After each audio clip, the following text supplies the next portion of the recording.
Hello, வணக்கம் sir. Vennimalai பேசுகிறேன். ராஜேஸ்வரி பேசுறேன். சொல்லுங்க Rajeswari.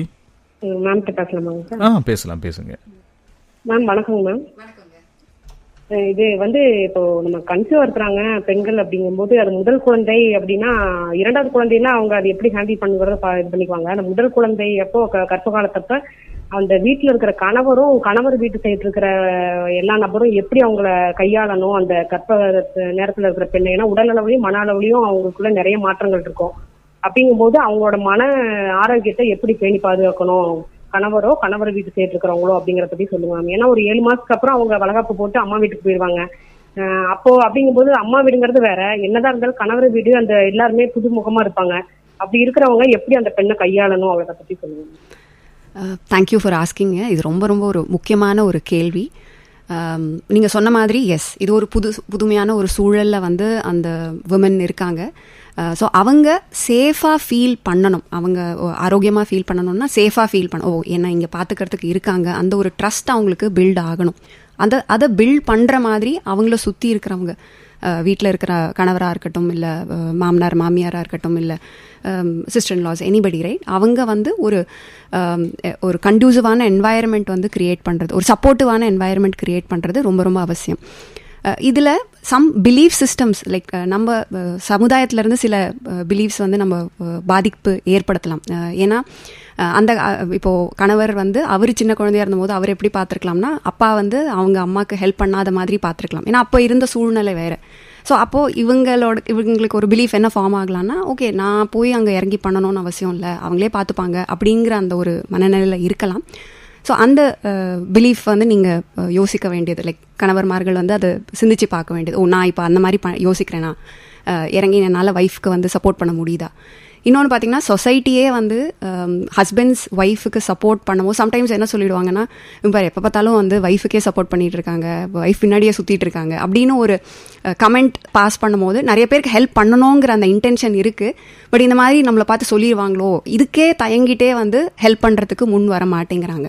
So as a society அந்த மாதிரி ஒரு இது சொல்லலாம். ஏன்னா ஒரு மதர்ஹுட் அட்டைன் பண்ணுறதுங்கிறது எவ்வளோ பெரிய விஷயம். அவங்க ஒரு மதரும் பார்ன் ஆகுறாங்க, ஒரு குழந்தையும் அங்கே பிறக்குது. ஸோ 2 உயிர் அங்கே பிறக்கிறாங்க புதுசாக ஒரு மதர்ஹுட் அட்டைன் ஆகும்போது. ஸோ அந்த 2 பேரோட மனநிலையும் சாட்டிஸ்ஃபை பண்ணுறது, ஒரு சப்போர்ட்டடாக ஃபீல் பண்ண வைக்க வேண்டியது அந்த ஹஸ்பண்டோட கடமை, as well as a family.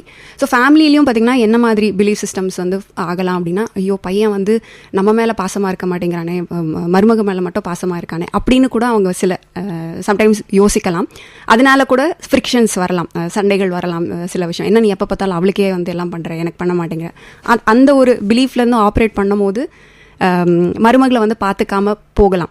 It's again எல்லாத்துக்கும் காரணம் நம்மளோட அந்த தாட்ஸ், அந்த பிலீஃப்ஸ்.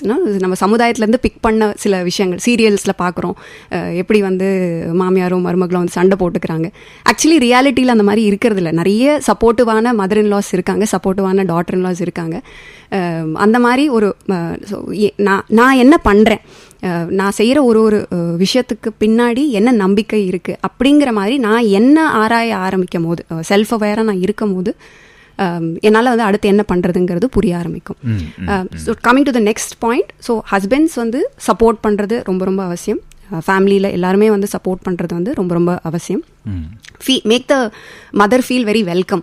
நீங்கள் எங்கள் வீட்டுக்கு வந்திருக்கீங்க, நீங்கள் எங்களுக்கு ஒரு அடுத்த தலைமுறை உருவாக்கிட்டு இருக்கீங்க, அதனால நாங்கள் உங்களுக்கு ரொம்ப நன்றி கடனாக இருக்கோம், நீங்கள் இந்த விஷயத்தை எங்களுக்காக பண்ணுறீங்க அப்படிங்கிற அந்த மனநிலையோட அந்த மதரை பார்க்கும் போது ஆப்வியஸாக நீங்கள் ஹெல்ப் பண்ண ஆரம்பிச்சிருவீங்க. அந்த சப்போர்ட்டடாக அவங்களும் சப்போர்ட்டடாக ஃபீல் பண்ண ஆரம்பிச்சு. மருமகளும் 12 வருஷம் 20 வருஷம் அப்பா வளர்த்துனாங்க, இனி இருக்கக்கூடிய 40-50 வருஷம் இங்கே தான் வாழ போகிறோம், அவங்களும் கொஞ்சம் நினைச்சிட்டாங்கன்னா இந்த எல்லாமே இணக்கமான ஒரு சூழல் உருவாக்கிடும், குழந்தை நல்லா வளர்க்க போறோம்.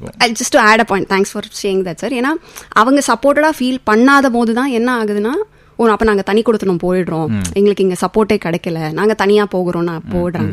இப்போ தனியாக போயிட்டாங்க அப்படின்னா உங்களுக்கு குழந்தைய வளர்க்குறதுக்கு அந்த சப்போர்ட் சிஸ்டம் இல்லாமல் குழந்தை தனிமையாக வளர ஆரம்பிக்குது. அது குழந்தையோட வளர்ச்சிக்கும் சரி அம்மாவோட வளர்ச்சிக்குமே அது ஒரு பாதிப்பு ஏற்படுத்துது. ஸோ பார்த்தீங்கன்னா எல்லாமே connected to one another. Yes.